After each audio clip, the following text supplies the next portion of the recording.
Alright, so today I want to talk about silence. And I want to talk about silence because it's played a pretty important role in my life over these last couple of years. So when things are going well, or at least not completely falling apart, I feel like during those times I allow a substantial amount of silence in my life. So what do I mean by this? Well, basically I just feel like in situations where I would typically be either listening to something or watching something, I just won't. And I know that sounds crazy. I mean, between all the music and podcasts and audiobooks and TV shows and movies, I mean, there's just so much good content out there these days. But despite all of that, I do think silence has its benefits. So the other morning I was working out and not listening to music or podcasts or anything. Anyway, 5 minutes into my workout, a random thought strikes me. And the thought was about this conversation that I'd had a few days ago. And at the time I had the conversation, I didn't really think too much of it. But now that I was thinking about it again, I realized that I was kind of upset about it. And that I was actually kind of subconsciously pulling away from the person that I'd had the conversation with because I was upset. And so I did what most people do in that situation. I started fighting with absolutely no one. I was basically reenacting the whole winning an argument in the shower meme, except I wasn't in the shower. Which, now that I think about it, is kind of the perfect example of the point I'm trying to make with silence. I mean, clearly so many of us experience this. At least enough of us to make a popular meme about it. And maybe one of the reasons we all fight off imaginary opponents when we're in the shower is because that's one of the few times that we get to experience real silence. But that's a whole other topic. Anyway, I got done venting and got back to my workout. And fortunately for me, the person who I was imagining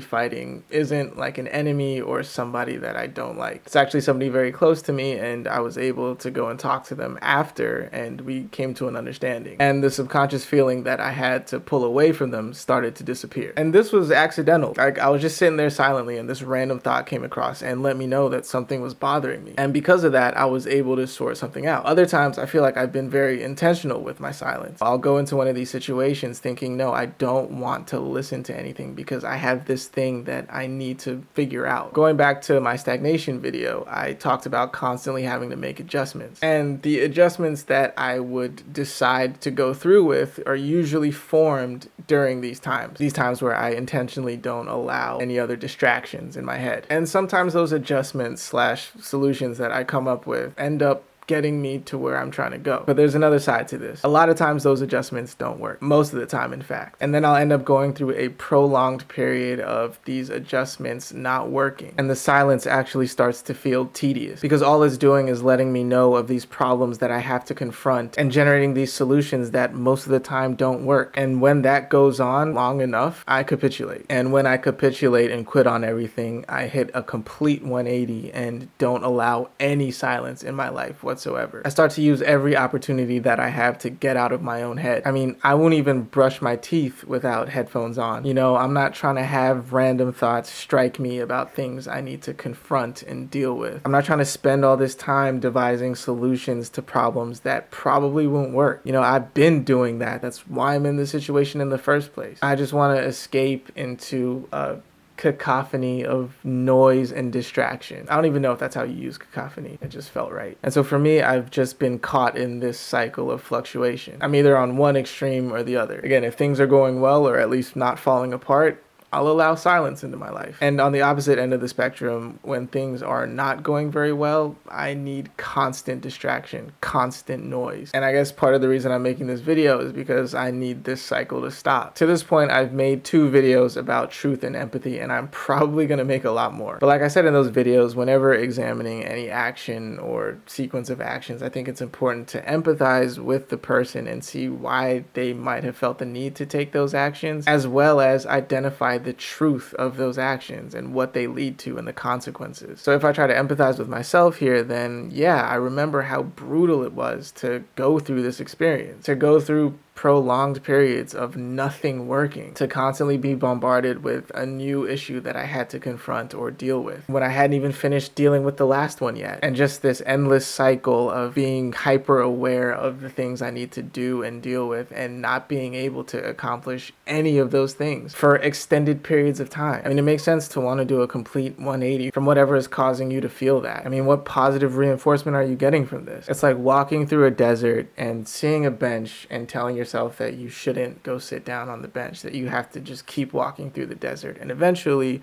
you'll reach an ocean. But where you are right now, you don't see an ocean, and you don't see how you're ever going to get to the ocean, but you do see a bench. So why wouldn't I go sit? But the unfortunate truth is that I need to find a way to keep allowing the silence in my life through those frustrating periods. I need to refrain from escaping into the noise. To go back to the desert analogy, if I'm walking through the desert and I see a bench, I have to remember that the ocean is on the other side of this. And if I go and I sit on the bench for a little while, then it's just going to take me that much longer to eventually reach the ocean. The unfortunate truth is that if I can't find a way to keep allowing the silence into my life, I'll just keep fluctuating between two extremes, and I'll keep going through what I just went through. I'll have a solid 2 months where I put out videos consistently and maintain most or all of my healthy habits, followed by a 2-week or month drop off where I abandon all of those healthy habits. And that's just not how I want to live my life. And I also don't think that's gonna get me where I eventually want to go. I need to find a way to be consistent. And I think pushing through, even when the silence becomes tedious, will eventually allow me to find some consistency. So yeah, I think silence is pretty important. Like I said, I think it allows for intentional and unintentional reflection. And the more you reflect on yourself and your behaviors, the more in tune with yourself you can become. I know it's a joke and it's a meme, but maybe those shower arguments are actually super helpful. I mean, it just goes to show how, at some point you couldn't articulate yourself, and then you got in the shower and you reflected on it and you learned to articulate yourself, so that maybe the next time you have that discussion or argument,